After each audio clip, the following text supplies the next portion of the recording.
اپنی سابقہ پالیسی کو بحال کریں.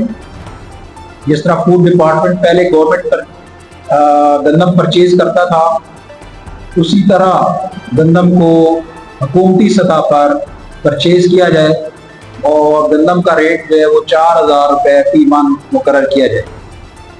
اس کے علاوہ ہمارا ضلع اٹک جو ہے یہ پسماندہ ضلع ہے. اس کے لیے خصوصی طور پر زرعی ترقیاتی پیکج ضلع اٹک کے لیے ہمیں دیا جائے. میں ضلع اٹک کی انتظامیہ سے بھی مطالبہ کرتا ہوں، ڈی سی صاحب سے بھی،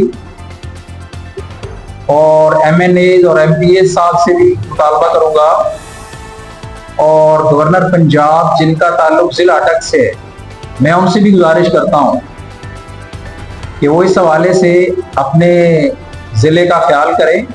یہ پسماندہ ضلع ہے، اس کے لیے وزیر اعلیٰ پنجاب سے خصوصی زرعی پیکج لیا جائے تاکہ ہماری پسماندگی دور ہو. ہماری تحصیل جنڈ ہے، تحصیل پنڈ گیب ہے، یہ دو تحصیلیں ایسی ہیں کہ آپ جائیں، زراعت تو بعد کی بات ہے، وہاں شدید ضرورت ہے اس بات کی کہ منی ڈیمز بنائے جائیں. جو برساتی پانی ہے اس کو نالوں کے اوپر بند کر کے منی ڈیمز بڑی آسانی کے ساتھ بنائے جا سکتے ہیں. ہمارے پاس بہت اچھی سلوپ موجود ہے لیکن کوئی پلاننگ نہیں ہے. یہ دو بہت بڑی تحصیلیں ہیں، رقبے کے حوالے سے ضلع اٹک کی یہ دونوں تحصیلیں سب سے بڑی تحصیلیں ہیں. پہلے نمبر پر تحصیل جنڈ ہے، دوسرے نمبر پر تحصیل پنڈ گیب ہے. ان دونوں تحصیلوں کے لیے کوئی زرعی حوالے سے آج تک کوئی پیکج نہیں دیا گیا.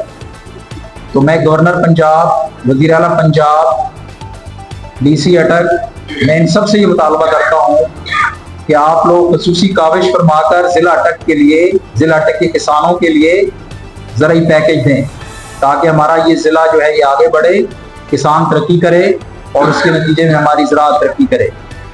تو میں اس کے بعد گزارش کروں گا کسان بورڈ پاکستان کے مرکزی صدر سردار ظفر حسین خان صاحب سے کہ وہ جو کسان بورڈ کی مرکزی پالیسی ہے کسانوں کے حوالے سے، اس حوالے سے آپ سے گفتگو فرمائیں.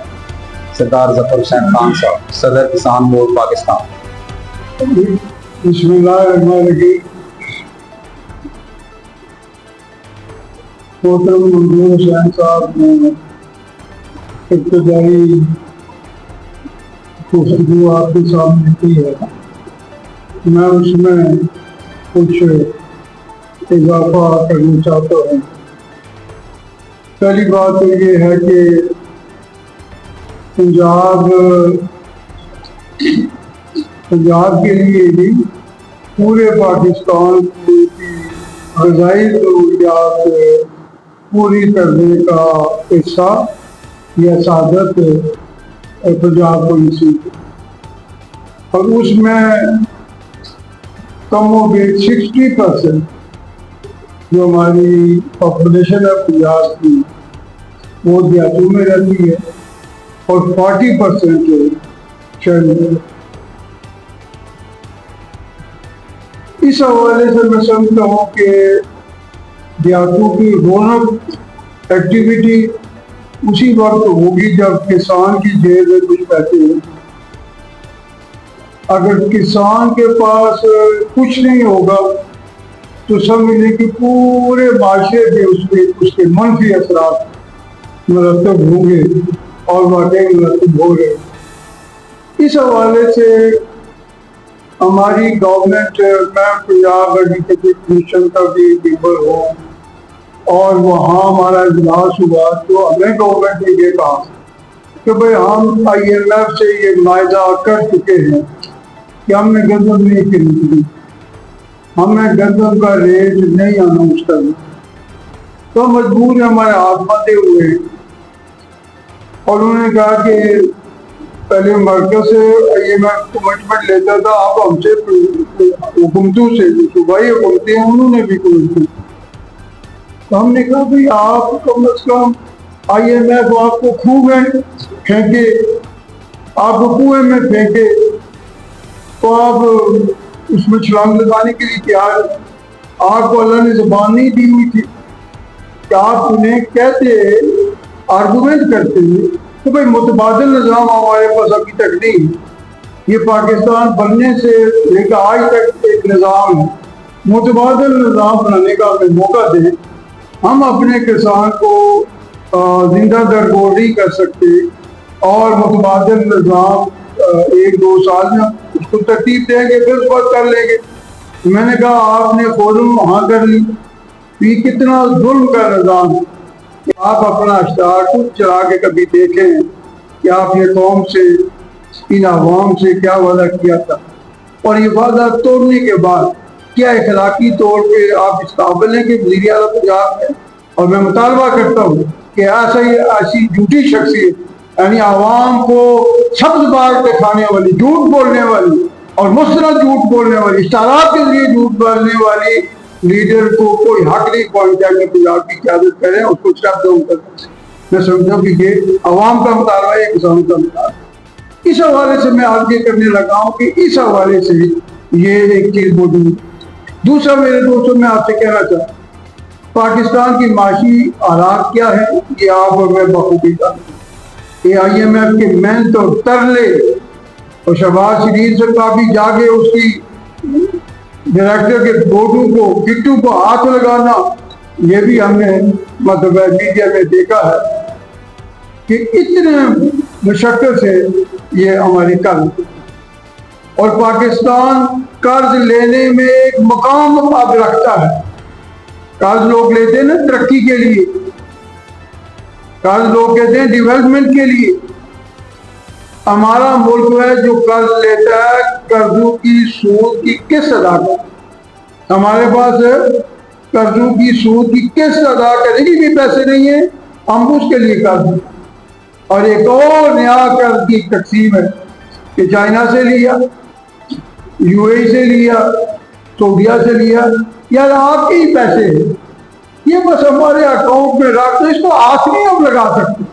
یعنی سامنے کہ کتنے 5-6 ارب ڈالر کے 7 ارب ڈالر ہے جو ہمارے وہاں اپنے ان کے وہاں پڑے، ہمارے پاس پڑے، ان کو ہاتھ نہیں لگا سکتے، بس وہ وہیں ہیں، اور پھر آگے دفعہ پھر آج جو کہ میں کہتے ہیں کہ جس کو اور رول اوور کر دے آگے کر دے۔ تو میں سمجھتا ہوں کہ کیا اس بے بسی اور اس بے غیرتی کی جو زندگی پاکستانی قوم گزارے، اس کی سے نجات مل سکتی ہے؟ میں کہتا ہوں مل سکتی ہے۔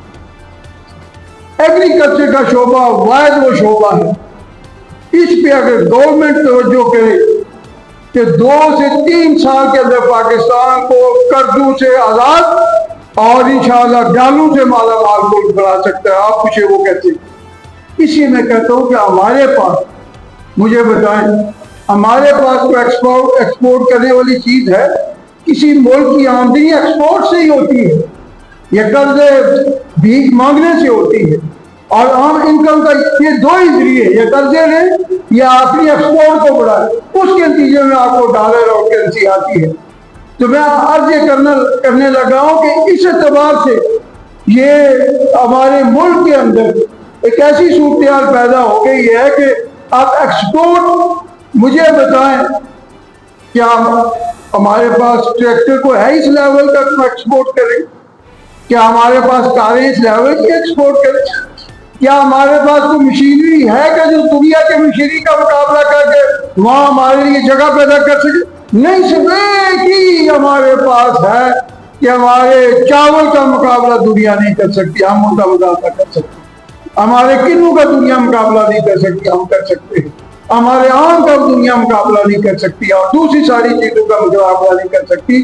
دوسرا بڑا ہمارا امپورٹ کا خرچہ ہے، ایڈیبل آئل باہر سے منگواتے ہیں، اور ایڈیبل آئل کیا ہم کوشش کر کے اس کو اپنے ملک کے اندر نہیں پیدا کر سکتے ہیں؟ تو میں سمجھتا ہوں کہ کیا یہ خرچہ بھی برداشت نہیں ہو سکتا؟ اور یہ آپ کا آم جو یہاں مطلب 200-300 روپے کا کلو آتا ہے، بدلے دانے چڑھتے ہیں 1 کلو پہ، باہر دنیا میں جاؤ تو 5-6 پاؤنڈ کا ایک آم بکتا ہے، 6 پاؤنڈ کا ایک آم۔ اگر فرض کیا ہم اپنی ایکسپورٹ کو بڑھا دیں اور اپنی ایکسپورٹ فروٹ کی، ویجیٹیبل کی، اللہ مالا آپ نہیں دیکھتے کھلی آنکھوں کے ساتھ ہر 2 مہینے کے بعد ایک نئی سبزی،